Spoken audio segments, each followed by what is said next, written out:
discussing a study that I did a couple of years ago called Having a Mary Heart in a Martha World by Joanna Weaver. We live in a world where hospitality requires that we run around trying to make everything perfect. That is the Martha in us. When Jesus showed up, Martha complained about all the things that needed to be done and how her sister Mary was not willing to help her out. All Mary wanted to do was be at the feet of Jesus.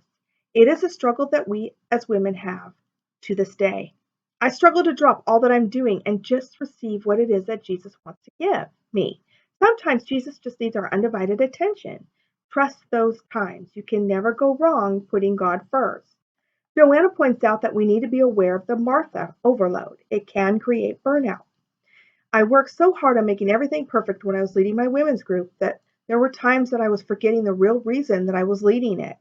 I prayed every time before I led it that the Holy Spirit would lead. Does the Holy Spirit care if my house is perfect? Or is the Spirit more concerned with the message that is being shared? We need to keep these times in perspective when hospitality becomes more about atmosphere rather than the content. She goes on to point out that worry is a waste of time because 40% of the things will never happen. 30% of them are about the past, which cannot be changed. 12% about the criticism of others, which is mostly untrue. 10% is about our health, which gets worse if we worry. And 8% is about real problems that can be solved. The best way to combat this is to 1, be anxious about nothing, 2, be prayerful about everything, and 3, be thankful for all things. The truth is that we need to find time for God. We must carve out a time in the day that is just for Him. And now that my kids are not toddlers anymore, I have more time. I was at one point using my time gaming on my phone or on my computer. But when you decide that God is more important, things begin to shift in your favor. You find that your schedule becomes a lot more flexible and you're able to accomplish a lot more in the day than you expected. The biggest change for me is about my relationship and how it's become more powerful because I've become available. Not just to God, but to everyone that means something to me. When you are in Martha mode, it's all for you. It's not for God. If you drop all of it and just sit at the feet of Jesus and listen, you will be more amazed at what He reveals to you. We don't know it all. We must rely on the one that came before us and knows all about us. When we do that, blessings come. Unexpected, but a grateful heart emerges from it. Nothing can go wrong when gratitude replaces busyness. One lesson that I learned, especially when planning a children's birthday party, is that regardless of how much you plan, it will never go the way you expect. So let go of the things that you cannot control. It's a great lesson to help with the times when we don't understand the things that take us by surprise. Making a habit of relying on God is one of the most important things that we can do. I'm learning about surrender this year.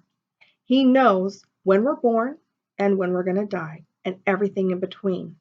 Nothing surprises Him. So to act like we have it all together, who are we really fooling? We must become teachable. Jesus was a teacher. He came here to teach us how to act as followers. If we criticize and don't kneel before God as a sinner, then we are not teachable and cannot become what God needs us to be in order to fulfill our purpose for Him on this earth. We as believers all have a purpose here while we're here on this earth. Unless we decide living for ourselves is more important and that we know better, as a Martha, would you rather be complaining or looking at all the things that were not accomplished? Or would you rather surrender to God in all your ways and see what He has in store for you as Mary? There's a lot of freedom in letting Jesus take the wheel of your life and see what comes of letting Him lead. I ask Jesus all the time about what content I should do. My outfit sometimes change a few times when I make a new video. And even my plans for a day may change because Jesus tells me that something else needs to happen instead. I love the ability to let go of the stress and just let God lead me. If something doesn't get done, it wasn't because of me, but because Jesus didn't see the value in it that day. This week, decide, would you rather be a Mary or a Martha? Where are your priorities? How high is your stress level? Do you need to let go of some things? Take inventory today and begin making those changes.